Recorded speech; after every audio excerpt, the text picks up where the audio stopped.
Welcome to the next perfect step. I'm Lori Tremblay. And I'm Kim McStay, and today's topic of conversation I think is going to be a really fascinating one, diving into the awakening process and all the crazy, magical, mystical things that happen along the way. And our guest today is very special because he's written a book, The Infinity Within, that dives into this topic. He's an entrepreneur and a family man, and he also is an author and a well-known author. And this book today, The Infinity Within, we're going to discuss. And it is great to have you here, Kris Land, and welcome. Thank you very much for having me on your show, and I can't wait to dig in. Great. So the first thing that I would like to know is what inspired you to start writing this book? I'll try to keep it a relatively short version answer to that because it spans 40 plus years. I started in North Dakota pretty much what would be considered a computer geek. I did not play well with others, not because I was mean or they were mean, but just because we didn't have the same viewpoint on a lot of things. And so I started selling Apple II computers when I was in junior high, which will age me a bit. And through that, met a gentleman who wanted to do accounting software on the Apple II. He knew what he needed, and I knew how to code. And so we created a little company around it. And then at the age of 17, we ended up selling the company, made a whole bunch of money. And about 6 months later, I fell into a deep depression. And from that depressed state, I had three kind of what I call legs on the stool that activated me on the path of what is now the Infinity Within, which was originally going to be called something around the lines of Your Soul Path or The Soul Path. And what happened was I got hired at a bank in San Diego. My boss's name, coincidentally, was Kris as well. And during one of our discussions, he described how he was an atheist. And even though I have no problem with people wanting to believe whatever they want to believe, it didn't sit right for me for him. And so I got really curious about it. And I ended up coming up with 4 questions that when you ask a person these 4 questions, it doesn't prove we have a soul one way or the other. But what it does do is it proves that all the benefit is in believing we have a soul and all the downside is in believing we don't. So that actually shifted Kris's perception quite a bit, but that left me with a fundamental question. If we have one, what is it? What are we doing here? What's the purpose? And so then there's the 2 other legs on the stool that then contributed heavily to the path.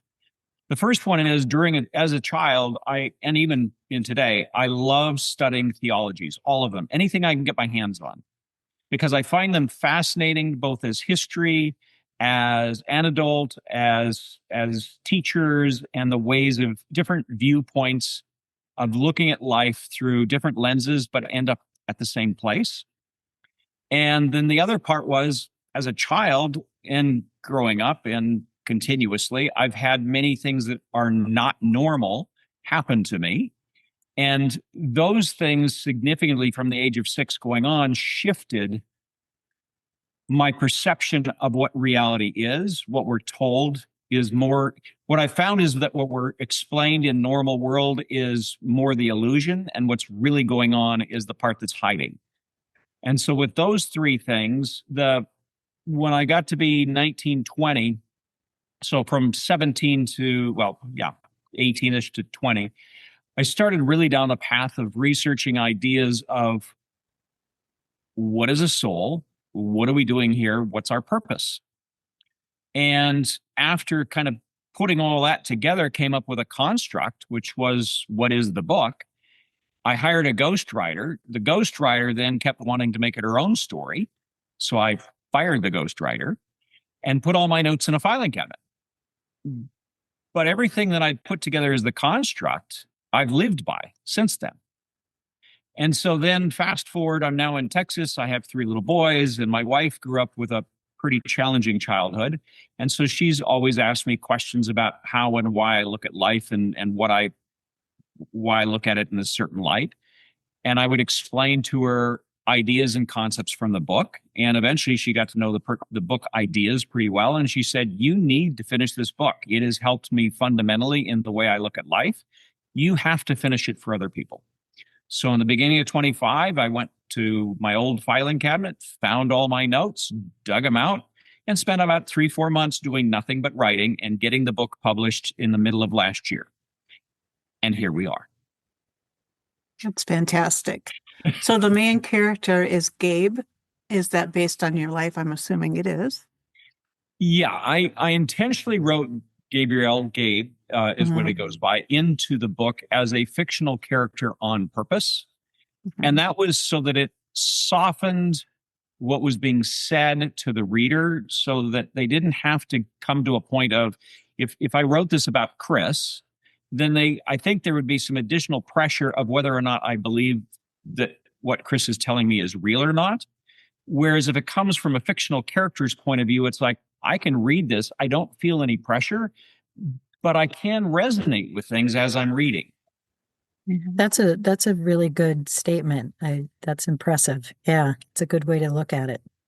Yeah, the book is not designed to preach. It's not designed to push people in one way or the other. It's designed to be a fun, interesting story of Gabe, and who then finds his mentor Elias, and is constantly questioning life and what he's doing here and all these things. And through these questions gets asked more questions from Elias, of course, because Elias is a really good mentor in the sense that he doesn't tell a whole bunch. He pretty much asks questions and gets Gabe to think about them and answer them, right? But what I wanted the book to do as we go through the chapters is that what resonates with it sticks, and what doesn't. But it gets people to start at least imagining and thinking about what might actually be going on and what might actually be possible. Well, I know in the beginning of the book that you talked about, that when people start questioning is when they start their journey to the awakening process. And I really thought that was great to say because, I know a lot of the questions that we ask lead to new questions and lead to new questions. And I liked how the book, brought that into the concepts on that. Yeah. Awesome. Thank you. Yeah, I look at curiosity as the right-hand man to creativity. That's a good point. So another thing that I wanted to ask you about was throughout the book, and I listened to it and your narrator has a great voice, Eduardo Ballantini. I hope I said that right? I think Bellini. I think it's Bellini so. too. Yeah, I always butcher it. He probably that makes me feel better every time he hears me say it. But yeah, and he's an actor, so he had a dynamite voice. But with you getting him to narrate that book for you, part of that was manifesting, which you brought up a lot in the book when you were writing it, about you kind of added in a lot about how to manifest within your questions to Elias. And so I'd like you to kind of expand on that, if you would, for us and for the listeners. How did you manifest all of this? I would love to, because that story is actually an ego boost for me. And I don't really do that much, but this particular one was pretty cool. The first place that I wanted to get the Audible version of this out was Audible. And Audible has a system where you can search for artists. And I also did a fair amount of internet searches. And I was looking for a specific voice and style. And Eduardo came up on my radar. And as you mentioned, I mean, he's a professional actor. I think he's doing a TV series as we speak. He's done over 720 narrations of books. He's a multi-award winner or award-winning narratist for books. And he's done books like Eckhart Tolle and Dean Koontz and the Dalai Lama, and I can keep going and going. I mean, we're talking some of the top books in this niche on the planet. I believe he also did The Untethered Soul and a couple of others. And we could look him up and find him. But the point is, he's been in this space, he knows this space, and he's won awards doing it. So when I found him, I said, I think this is right. Then I listened to some of his work. Fantastic. I said, okay, great. So I got a hold of him. Well, fairly shortly. And he said, I'm going to be expensive. And I said, yeah, I get that. I mean, we'll figure that out. That's fine. And the second thing he told me was, I'm really busy.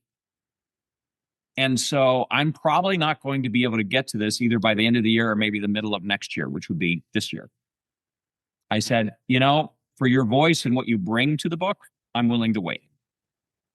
So in Audible, they have this 15-minute thing that the narrator has to do in order to officiate the contract. They do a sample, and then the book owner listens to the sample and says, yeah, this is great. Let's go ahead. So Eduardo does the 15-minute piece that next day. And the next day gets a hold of me and says, yeah, I've postponed all my other projects. I am going to finish your book this week. I'm not setting it down until it's done. And so for me, that's fantastic. Huge, right? That Because is huge. Here's a guy that's done all this stuff saying, I can't put your book down. I'm going to finish it now. And so, yeah, it's one of my favorite stories. So what was your trick behind that? Were you conscious about how you were manifesting that, or were you patient and just kind of waiting? Well, I think one of the key things about manifestation, Esther Hicks through Abraham talks about this, and I think it was her husband, Richard? I can't remember. Her first one or the second one? No, the second one, the one she was with through the whole Abraham time. Okay. I'm not sure. Anyway. Yeah, but I know who you're I think it was Richard, but I'm not positive. So anyway, one of the things that they talk about is that manifestation is not so much figuring out all the steps. It's more like thinking of the universe as your secretary, and you come up with what you want and what you want. You envision what the end result you want is to be. And then you hand it up to the secretary and say, go get it done. And you don't try to figure out how it's going to get done. You don't try to figure out the steps of how it's going to get done. You just say, this is what I want when it's done. And one of the parts of that is a word that you used, which is patience. I didn't force Eduardo's hand. I didn't say, well, no, I'm sorry, too much money, I'm not going to pay you. Or if you can't get it done this week or this month, I'm not going to do it. I didn't force any of those things. Because for me, the outcome of him being the narrator was more important to me than the other things. So manifestation takes on a number of different parts, but patience and being curious is really a big part of that, right? And then I really love the way that Esther Hicks and Abraham talk about, you just kind of hand it up to the universe and say, go make it happen. This is where I want to be. Go make this happen and go do the mechanics of it. I agree with that because in my experience, I've had similar goals or visions that you just kind of hand to the universe. And then in hindsight, I look back and I'm like, I would never have had those paths like circle around and, in a delightful way. It's just exciting, to see how it's happened. Yeah, sometimes it's better. Yeah, the universe knows the path we should take to get there instead of the path we envision that we should take to get there. And it's usually better. Yeah, and more fun. than what we think. Yeah. I'd say almost always. Yeah. That's true. That's true. Yeah. So tell us a little bit more about the mystical aspect of your book. I'm going to change the words a little. I know what you mean, but I'm going to change the words a little. Instead of mystical, I'm going to say the things that we're told aren't real, that really are real. Right. That's great. So how many times have you heard stories about children seeing ghosts? Many times. And what's the typical response of most parents? There's no such thing as ghosts. Okay. So from a very early age in every single lifetime, because humans kind of follow the same structure, we're taught that these things that are not normal are imagined, that we ate the wrong food, that we dreamt it, that we looked the wrong way when it happened or whatever, and it really didn't happen. I would argue the exact reverse is true. What we're told to go do, go make a bunch of money, go work really hard, go suffer a bunch, go do all these things. Now, that may be part of our soul path to do those things, but that's really the illusion. What's behind the curtain are the ghosts and the things that we're told aren't real. One of the best things that I can give as an example is the idea of coincidences. I don't believe in coincidences. I don't think they exist. And here's why. Growing up from the age of, 16, 15 on, I would go to a restaurant or my favorite coffee shops and bring my book and happily sit down and have my coffee and read my book. And some random person would pull a chair out from my table, not ask, sit down, and start telling me their life story, things that you would never tell your best friend. And they just go on and just sit there and talk to me. And then we'd have a conversation, and then they'd get up and leave. I never saw them again. Now, for the first couple of years, it was like, this is just really strange. Why? First off, why do these people think it's okay to just invade my space? But second off, why me? I don't see this happening to anybody else in the coffee shop. So I started really becoming curious about it and started really diving into what was going on in each of these conversations. And what I found in every single one was that the person needed to hear something I had to say, and I needed to hear something they had to say. Mm-hmm. And once we accomplished whatever that was, they'd get up and go away. So is that a coincidence or a quinkadink? Or is that us connecting through our souls and projecting the next meeting? So very much like the meeting we're having right now, was that just a coincidence that we found each other and we said, well, let's do this new podcast together? Is it a coincidence that you're doing this podcast? Is it a coincidence that my book fits what you're looking for? I mean, you could call them a coincidence. I would say no, there are no coincidences, and that we've already made a connection. We already knew we were going to be here, and now we're just fulfilling what we wanted to do. Mm-hmm. I like that. I do too. Yeah. I like that. Yeah. And, the other thing that like a topic of that, you discuss is turning fear into a portal, I think is what yeah. So a signpost, a portal, a gateway, any of those words work. Yep. Okay. Could you expand on that a little bit for us? Sure. So they're kind of two types of fears. There's the one where the saber-toothed tiger's on the hill running down at me and is going to eat me.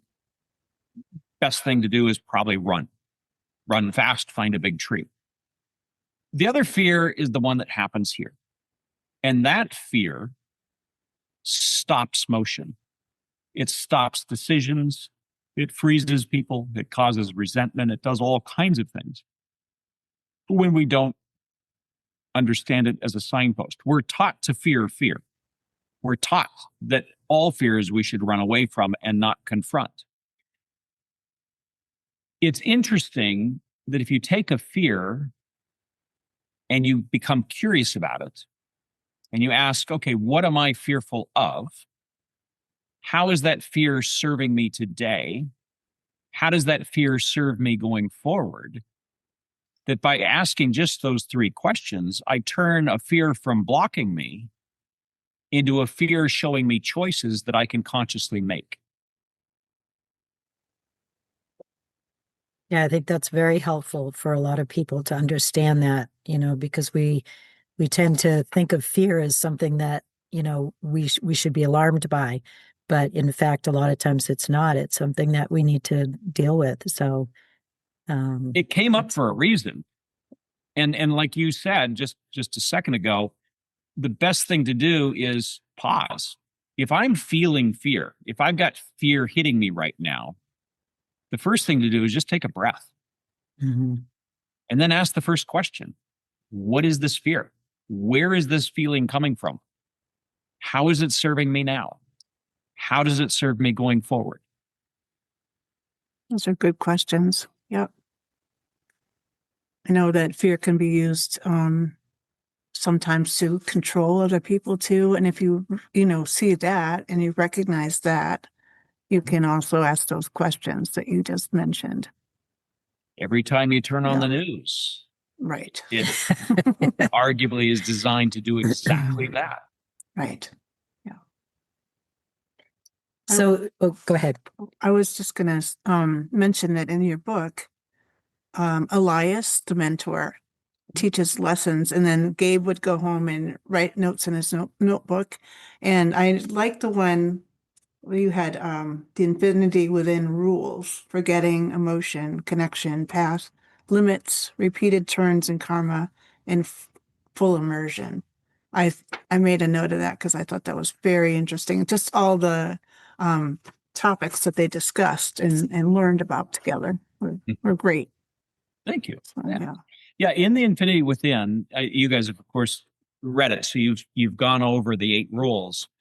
But one of the things that became very real for me is in going down the idea of what is a soul. And the best thing I could do is, as I mentioned earlier, I studied a lot of theologies, but what I found is even though the semantics were very different, the results were pretty darn close to the same. And so, for an ease of reference for listeners, the Bible is the easiest book to reference because it's arguably the most read book on the planet. And the Bible, the Old Testament is filled with this. The New Testament still has quite a bit of it, but a lot got edited out. And the argument is maybe that it had to do with control and people controlling people. And that is through both the Old Testament and the New Testament, there are statements like, we are the children of God.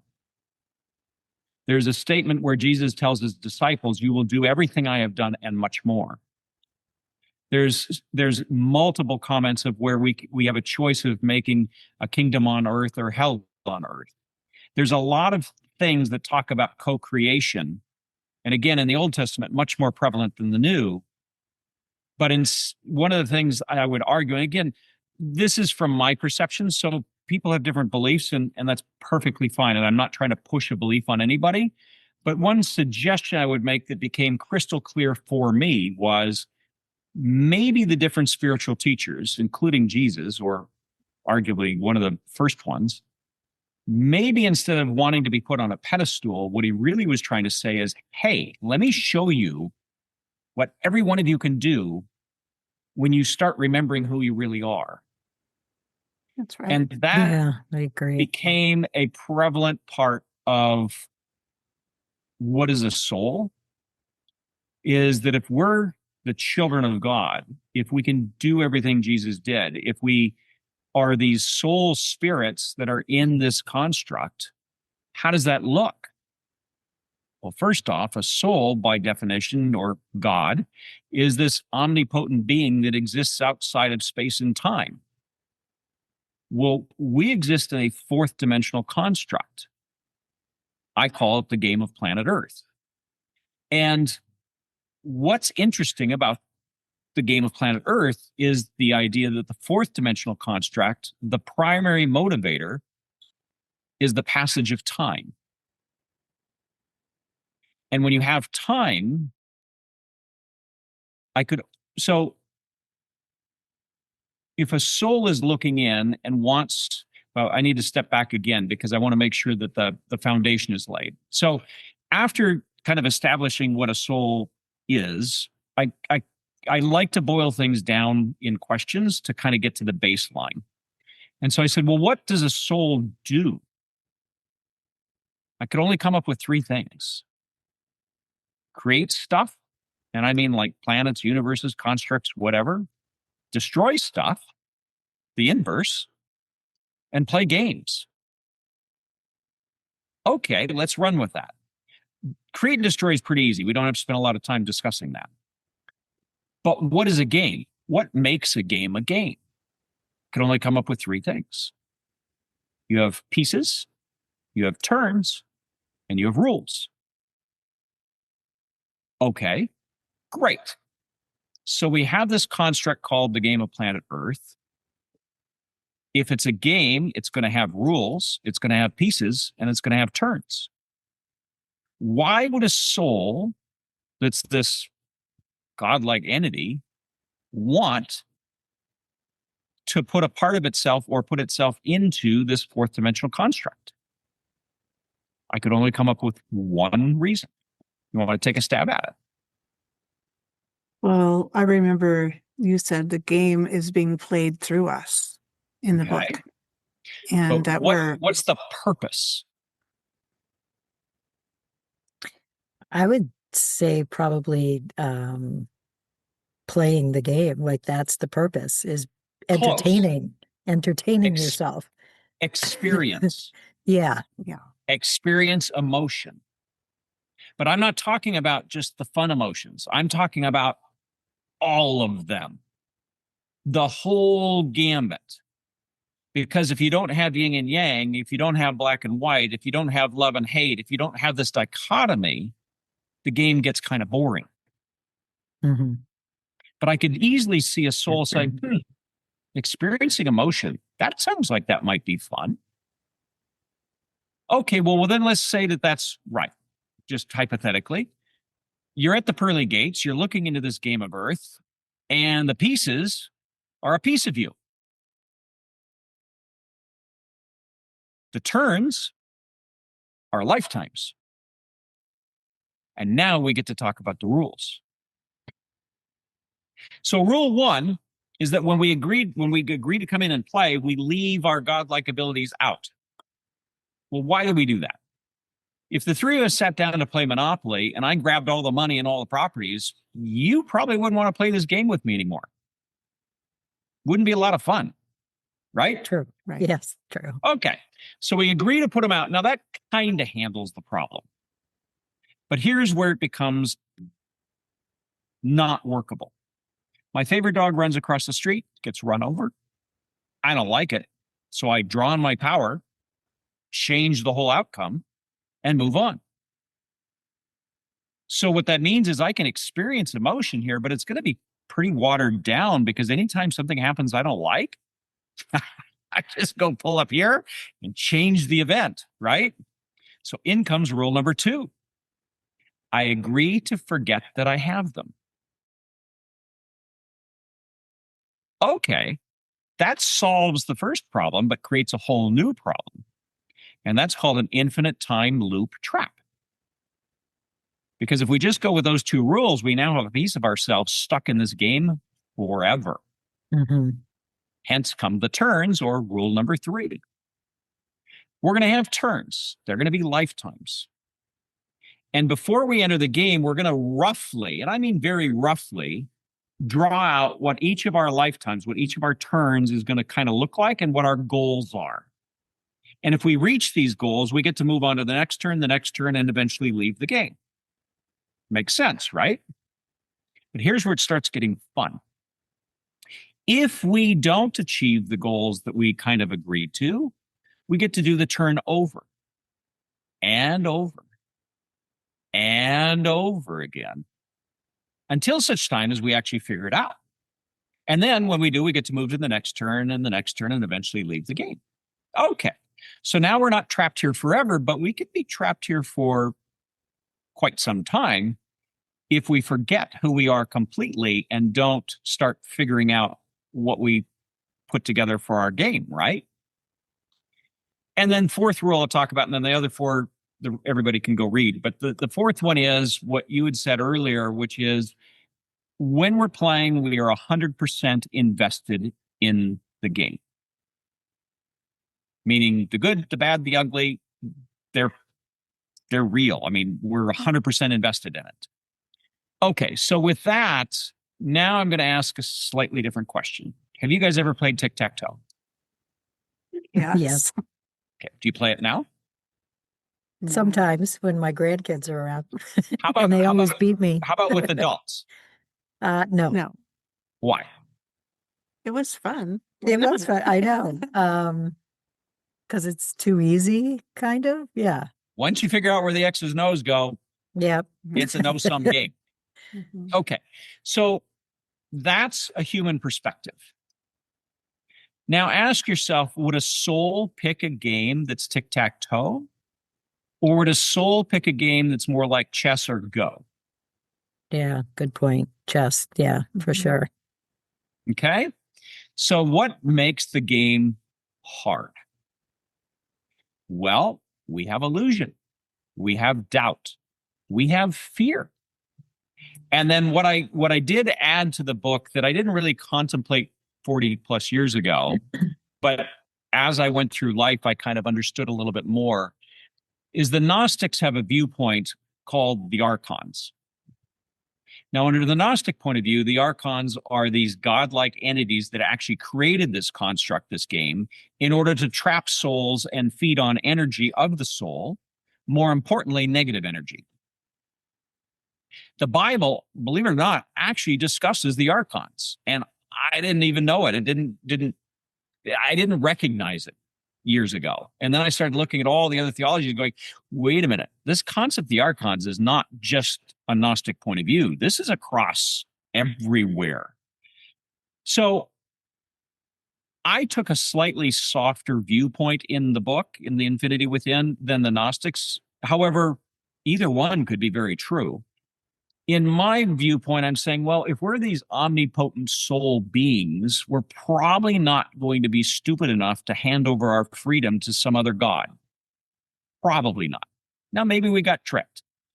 But I could easily see us as co-creators of this game adding archon-like entities in order to keep illusions in place, in order to keep us out of resonance with our path, in order to make the game and the turns harder,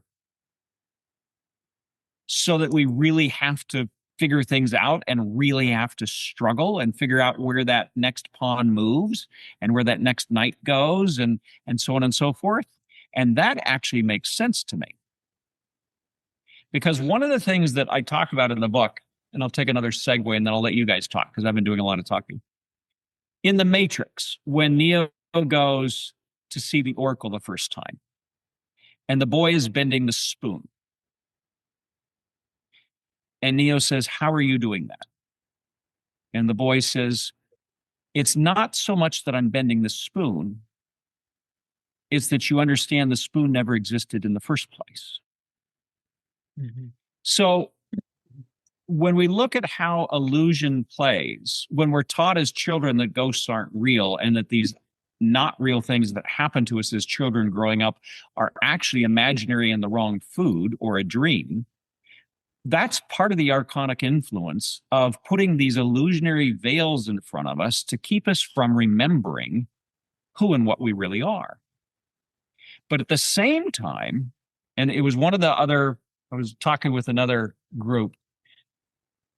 If you take the analogy of the game a step further, I would also bet that as souls, we would place in cheat codes.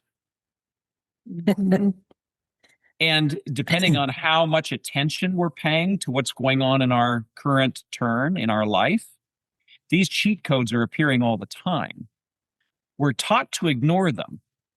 But when we start paying attention and being curious and start seeing the cheat codes for what they are, we then start being able to peer behind the curtain and reconnect to what we are. Yeah. Which really facilitates growth for all of us. It's And huge. yeah, and there's, we know that this is a time of awakening, remembering, like you said, I know I like that, remembering who we are and where we came from, and we're getting more less into the, into the illusion and more growing and seeing things for how What they it really is. are. Yeah. Yeah. Mhm. Yeah. It's just like all those people sitting down. I remember I was talking to a lady on a podcast a month, 2 months ago, And she says, I had somebody just do that to me like a week ago. And I was really ticked off. But she said she held her mouth. She was going to tell this person off, like, get out of my space, go away. And she's, for whatever strange reason, she didn't understand it at the time, she told me, she said she kept her mouth shut. And the person sat down and started talking. And all of a sudden, they said some things that she really needed to hear. And she recognized that. And all of a sudden went, wow, this was actually supposed to happen. Mm-hmm. But had she gone with her first reaction, which is what we're taught, right? This person is invading my space, right? What we're taught is that we're small, disconnected people that aren't connected and really shouldn't bother each other. Well, the people that run news and different things want to keep us in that place, right? Because the minute we remember what we are and that we're actually co-creators in what's going on, the game changes. But if we're taught to be small and disconnected and get angry when somebody else is sharing with us, we're not going to grow very fast. And we're going to get stuck in those terms over and over and over again. Yeah, and as you say that, like with past lives and things like that, I had a very strange experience. I actually picked my family, and I remember picking them, and I remember knowing that I was a soul before I came here, and it was 3 years prior to me being born that I met my brother in the hospital window, and I was there, and I remember like what my sisters were wearing, that my dad was coming back from church, all of this stuff. And I think that I was given that gift of remembering that so that I could remember that this lifetime is like an illusion, and that I think of it as learning layers or playing the game in levels, and just kind of like a video game that, as you start to awaken and you start to learn about certain things and you start to accept the unconditional and the experiences that, are unbelievable for most people. But, like I came in with that. So it's like, it's hard for me not to believe people when they tell me all of these things. But I think that it does, the more levels that we can learn to master, we can finally stop that loop, and we don't have to come back here. I'm pretty sure this is my last life because I've said that. And, I'm like, I'm kind of done here. Like, I'd like to go somewhere else. So, yeah, we'll see. And you could have very easily, what's a cheat code, right? Right. That's a pretty big cheat code. Mm-hmm. That's true. Yes. Right? Yeah. Remembering why you're here, which family you picked, why you picked them, and choosing 3 years prior to being there, that's a pretty big cheat code. True. Yeah, I never thought of it as a cheat code, but I love that. That's great. Yeah. And you very well could be on that last set of turns where you've accomplished the things that your soul set aside for itself to go do. And you're at the last term where you're just winding up and closing loops and working on balancing out some karma maybe that's necessary one way or the other. There's all kinds of reasons for each turn. Right. And then you're done. Mm-hmm. Yeah. So can you talk to us a little bit about some of the experiences that you had that were told by other people, no, that didn't happen, and you question yourself, without giving away too much of the book, so people can read it, but just, maybe even pick one situation that you experienced that, made you kind of open up to a lot of this? Well, the easiest one that fits your question is when I was 6 years old, because I had an out of body experience. It was my first one that I really remember, and everything became almost of the consistency of smoke or tissue paper for me. All physical things in my room, everything had the consistency of tissue paper or smoke. And I was hearing voices from everywhere, and I was able to see pretty much everywhere. Scared the crap out of me. I ran up to my parents, went in their bed, and it went away. And of course, they said it was a bad dream, and that was the end of it. So at 6 years old, it certainly got me questioning, because I did move the train. I mean, these things I remember having happen, but it was just as easy to the next morning wake up and go, yeah, that didn't happen. Right? That's all imaginary. I imagined it.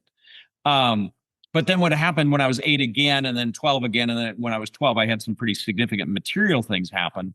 So the 12, when I was 12 and it happened, the things that happened around that actually were provable the next day. So to answer your question, though, at 6 and even at 8, I had these things happen, but then it got explained away as not real, as a dream, as a nightmare, as a whatever. And the next day it seemed like that could just as well be too. Right. And you had no one to talk to at the time. Well, I mean, I You told know my that- parents, but Well, yeah. yeah, but that would understand. Yeah. And I know a lot of kids, they have these experiences and they tell their parents and they're repeatedly said, no, it's not true. You know, and then they shut down their abilities and they don't want to talk about it. Or, you know, they think they're strange, or other kids will bully them or Make fun of whatever. them or all those Yeah. things. Yeah. Mhm. We're taught at a very young age to ignore what's real and believe in what's not. Yeah. And I think that's part of the game. I think that's part of the archonic influence. Yeah. Right.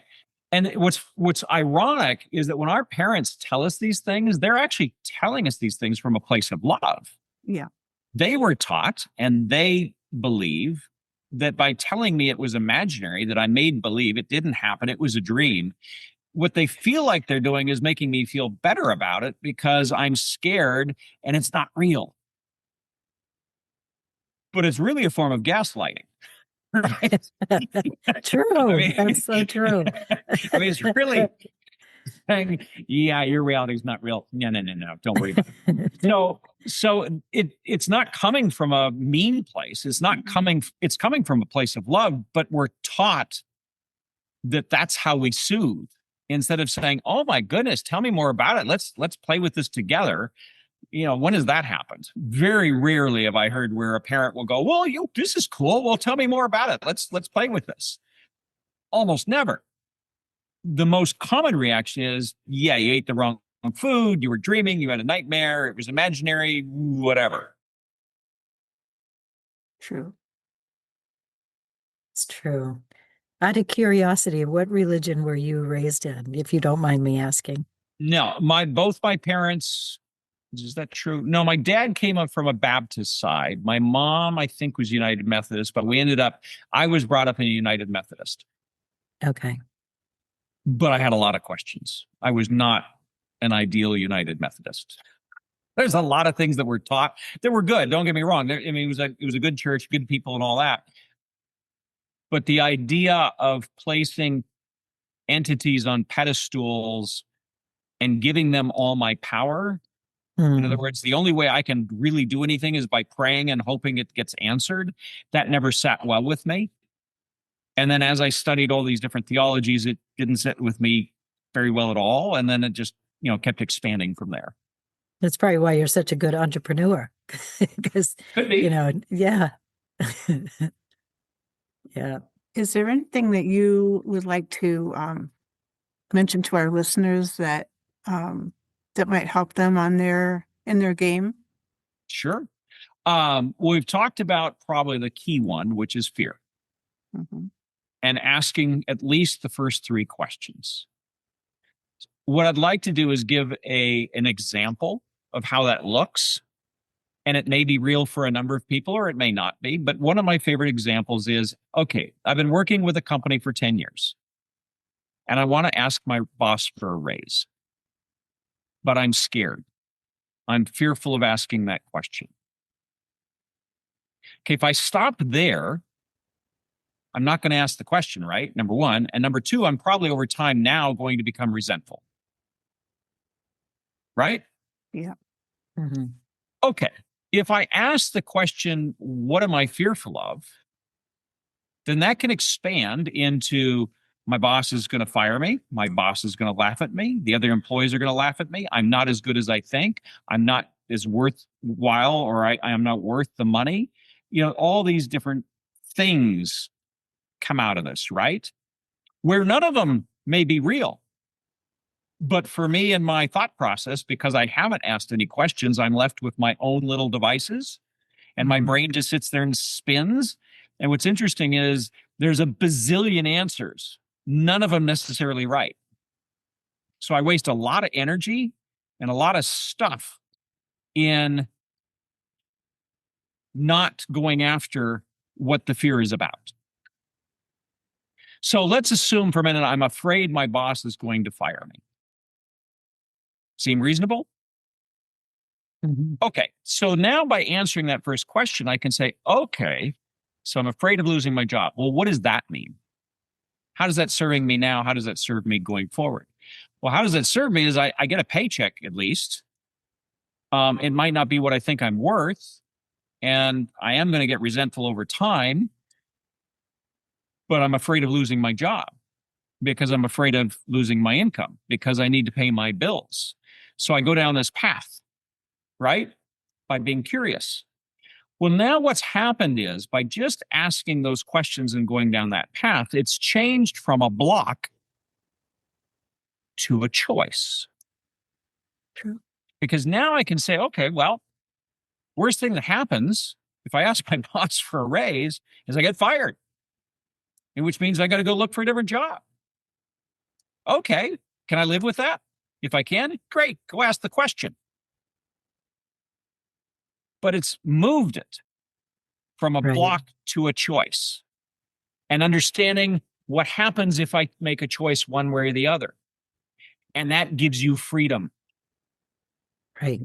So before you were more like paralyzed, before you started asking questions, you couldn't do anything because you didn't know what to do without asking the questions and going, oh, well, here's some options that we can look at. Exactly right. Yeah. So fear is what I call the cement for doubt. If doubt's the blocks that keep us from what we are, fear is the part that glues them together. So if we can start chipping away at fear, we can start looking at the doubts that underlie the fears. And when we start looking at the doubts, we start opening up what we can do. We get into a higher frequency. We start looking at things like, okay, I'm going to lose my job. Great. I think that might happen. Okay. What doubt is there? I doubt I can get another job. Maybe. And you start down this path, but you start opening up these things. Mm-hmm. One of the perfect examples will take us back to the spoon that Neo and the boy were dealing with. I would argue that every one of us is capable of not only doing many other things, just as Jesus said, but bending a spoon. Let's take an example of what that looks like. Because I find this, even today, years later, I find this fascinating. Let's say I take a spoon and I want to bend it. And I'm thinking and I'm doing and I'm trying to remove the doubt and I'm going through all this process. And then it bends. I can guarantee you there are two emotions that come back to back within milliseconds of each other. The first one is elation. Oh my God, I bent it. The second one that follows immediately thereafter, it never happened. I imagined it. Oh my God, I'm scared I actually did this. There's fear and doubt that drops in like within milliseconds of even doing really cool stuff. That's the archonic influence. That's the game reinserting itself and keeping us from remembering. So the more we learn how to believe in ourselves and look at fear and doubt as those signposts to be curious about, the more power we give ourselves to do things that we thought we could never do. Mm. Thank you. That was excellent. Yeah. Thank you. Very good example. And I think you're right. When we are disempowered, it's very hard because we give up all of our inner power to something outside of us. And that's to me, that's very depressing and hopeless. Where when I, regain my own personal power, then, it's nobody's fault but mine, and it's nobody's success but mine. So it's a good feeling. It is, and it's also incredibly scary. When you start figuring out that, wait a minute, I can't blame everybody else for what's going on here. I'm actually responsible for how this is all playing out. That's both very freeing and very scary at the same time. Right? Yep.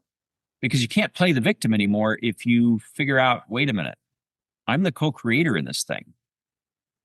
I'm not the victim in this thing. Things aren't being done to me. I'm actually agreeing to play.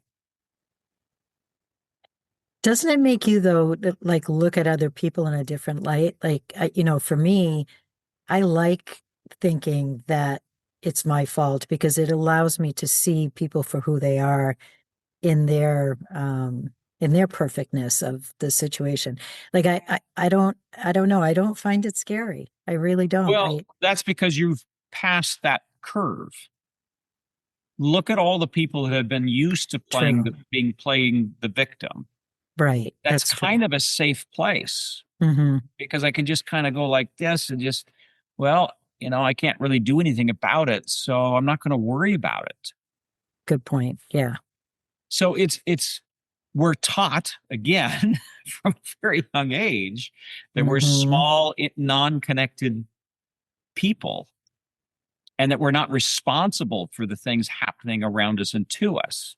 You had a very particular cheat code that came in, which is you picked your family. You picked your location. You picked what was going to happen from baby going up. Well, it's kind of hard to play the victim when you understand that. That's true.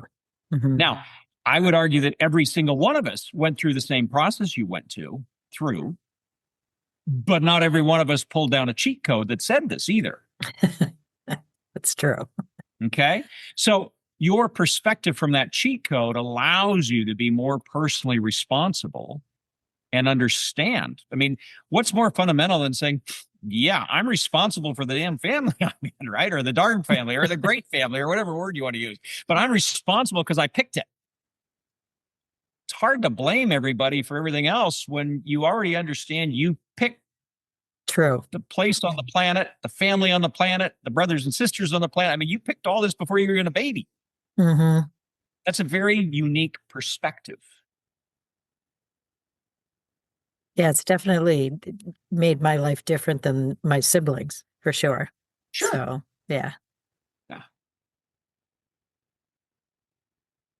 It's interesting about perspectives because recently, maybe like 6 months ago, I was taking a walk and I love to be in nature. That's just my reset. And I saw the sun came on this big rock and it was the face of a man. And he, like, I heard in my mind a message. And so we started, a conversation, and I call him the Stone Man, and he's just incredible. And so I started writing about it in my blog, but just the messages were so loving and powerful. And then, I noticed the other stones, they were not just stones either. It's just like, that sounds crazy, but it really happened, and it was a beautiful experience, and I still go and visit my friend. Awesome. Yeah. And then the question is, which is not important, it's not really important to know, but is that another entity talking to you, or is that a piece of yourself talking to yourself? I think it's the second one. Yeah. It feels like a friend. Yeah. And then, you get into even a bigger question, which my wife and I've talked about, is maybe we are all one soul, meaning one God, and we've just splintered ourselves into many, many pieces to experience all the different forms of emotion as well. So maybe we're even more interconnected than a bunch of souls that are connected, right? Maybe we're just one big soul that's got pieces of ourselves in here. So there's Great. there's many different ways to look at it, but the one takeaway is I think we're all interconnected through the spiritual realm, and that we're here to play a game to experience. And it Yeah. also includes rocks and trees and Everything here. everything, table, everything is energy. Energy and matter Yeah. are the same damn thing. And it doesn't matter if it's a rock or silver or gold or flesh or tree or it's still matter. It's still energy. It's still frequency. Yeah. Right. Yeah. That's great.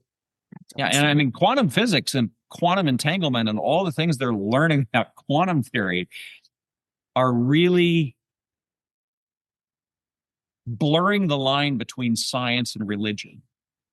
We're Absolutely. starting to really figure out that, wait a minute, this quantum entanglement stuff, this is starting to really sound like magic. This is some weird stuff. And one of the things I read, I don't know how true this is because I haven't done the research yet, is supposedly, so we've all heard about our pineal gland and how it's supposed to control our like other connecting abilities.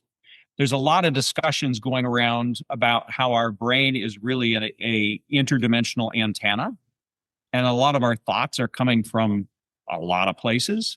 And that our pineal gland is like a main focal point for that. And then there's two interesting colliding thoughts that have come to me recently from different places. And that is, one is that supposedly in the 60s and 70s, they figured out that fluoride and certain other things calcify the pineal gland and shut it down. That's one part. The other part is supposedly there are actual small forms of quartz crystal or crystal in our pineal gland, which operates at different frequencies and can easily be considered an antenna. So there's a lot of different things starting to come out that maybe our brain's not exactly just this piece of material. It might have some really interesting interdimensional stuff. And we've all heard the idea that we're only using anywhere between 10 and 12.5% of our brain mass anyway. Great. What's the other 20 or 80% doing? I would beg you, excuse me, to come on our show again, because I would love to get more, and that's a whole nother podcast about the, quantum mechanics and quantum physics. And I actually listened to a podcast that you did with Business Interrupted, or, oh gosh, I think I wrote it down somewhere. But you were talking a little bit about quantum computer, and you were talking about AI, and I would love to have you come back and talk about that subject with us as well, if you'd be willing. Absolutely. Yeah. One of my projects I'm working on as we speak. Have you guys heard of OpenClaw? No. So OpenClaw, oh my God. So, have you guys heard of Linux, the operating system? That I've heard of, but so I don't know a lot about Linux is an operating system. It's an open source operating system. So you can use it instead of Windows or instead of Mac OS. It's a very powerful operating system. It's open source, meaning that anybody can download it for free and use it. And up until 3 months ago, it was the most downloaded source code on the planet. OpenClaw got released. Eventually, I think it was originally called Claude D Bot, and then OpenAI bought them, and it became OpenClaw. It is a piece of software that a guy wrote that allows the software to take control of my machine completely, as much as I want to give it rights to. And you can tell it to go out and build a business and give it connections to a bank account or an investment account or to Twitter or a URL. And so you can say, hey, I'm going to give you $100 and I want you to go turn this into $20,000 over the next 6 months. Figure out how. And the next Wow. day it'll come up and say, okay, I have a website. I need a URL that you can give me, please. And then when you do that, I'll connect my website to it and I'll start the business. And it connects it up and you just assign the URL IP and it goes off and running. And then it starts talking to people on Twitter and advertising and getting customers. And then it starts selling whatever product it created for the website. And it does this all on its own. Okay. That's going to change some things. It is the most downloaded piece of software in the last 60 days than anything on the planet. Ever. Wow. Wow. OpenClaw has become this sensation because there are people doing all kinds of really fascinating things. I created one, I gave them, so they have a soul file, which is kind of defining its soul. My system's soul file, I gave him the name Odin the Allfather. And so he follows Odin, Norse mythology, concepts and ideas. So his search for wisdom, you know how Odin gave up his eye for the ultimate source of wisdom, and he has his ravens that go out and do research, and he has his spear and so on and so forth. Well, this is all in my soul definition for Odin. And now Odin goes after tasks for me. So we sit down and discuss what I want it to work on, and it goes out and starts doing it. And if I need a website created to do a certain thing, it just creates it. If I want it to go create a website to go sell something or do something, it just creates it from scratch, coding and all, everything. Wow. Yeah, that's definitely going to have to be another podcast with you, Kris. That's fascinating. It's shifting Yeah, that sounds everything fascinating. right now. Yeah. Yeah, I've been working through the memory system of it because I have like 3.5 years on ChatGPT that I've used. So I downloaded that entire 3.5 years of work. ChatGPT has the ability to export that. 3.2 gigabytes of text, which is a lot. And then I fed it to Odin. And it started doing it, but it wasn't doing a really good job because I was talking about some things that were time-based. So through my ChatGPT, you know, some things happened, say 2 years ago, and then a year and a half later, I made some updates, and a year later, I made some updates, and so on and so forth. So there's time involved, right? Odin just saw it as a blob, had no concept of time. Right. So I had to teach Odin the concept of time within thoughts. Wow. It's just fascinating. Yeah. Anyway, yeah, we could spend the next 7 hours talking about this. I know, right? It is amazing what's going on right now in that space. And I'm clueless to a lot of it, but I'm fascinated by it. So yeah, that's great. Yeah, it's huge. That's great. Well, you're a font of information. That's because of my curiosity. Right. Yeah, that's great. That's the key I would give everybody is be curious. Act like you don't know anything and go dig in. Excellent. I like that. Well, we certainly have enjoyed having you with us today, Kris. Thank you. And we will have you back. Absolutely. Yeah, that'll be fun. Yeah. And then for the folks that want to know, the Infinity Within is available at pretty much everywhere. You can get it on Apple, Amazon, Barnes & Noble. You can even get it at Walmart if you like. In fact, and I've had bookstores from Norway, Barcelona, Italy, France call me and tell me they picked up the book. I just last week won my 10th book award. Oh, wow. Congratulations. So it's gotten gold book and editor's choice. And even, I don't know if you guys know of Eric Hoffer, the Eric Hoffer Award. No. Eric Hoffer's been around since 1922, I think. So they've been doing this a long time. Wonderful. I made the finalist for the Da Vinci Eye Award, which is an award for the book cover. Oh, that's great. And out of all the books, and they go through thousands of books to be a finalist, means that I was one of 7 books picked for the actual award. So 7 out of however many thousands they've reviewed is pretty cool. And then That they're is supposed to pretty announce sometime soon whether I actually won anything beyond the finalists, but they said you are allowed to tell people you made it to the top 7. Wonderful. That's great. Well, it is a beautiful book cover for sure. Thank you. Yeah. Yeah. And where could our listeners learn more about you? I have a website. Just as my spelling on the screen, Kris Land, KRISLAND.com will take you Okay. to my website.